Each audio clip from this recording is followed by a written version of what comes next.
צהריים טובים, שמואל, מה שלומך? אהלן, צהריים טובים, מה נשמע? ברוך השם. על איזה טופס אתה ממליץ השבוע? אני ממליץ על טופס 5 שווה 6, בגלל שזה טופס שהסיכויים בו יותר גדולים לזכות, כי צריך לנחש רק 5 מתוך 6.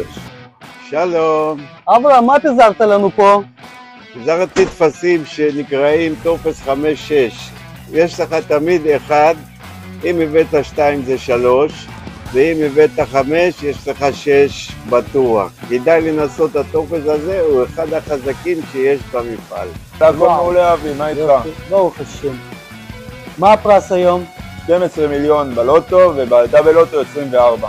24 מיליון. על איזה טופס אתה ממליץ לנו? 5 מתוך 6, הכי שווה. יופי, תודה רבה. תודה אבי. האם לוטו שיטתי 5 שווה 6 מתאים גם למי שלא משחק הרבה? בוודאי, זה טופס קל למילוי, והסיכויים בו יותר גדולים לזכות בפרס הראשון. תודה רבה. בכיף, תודה.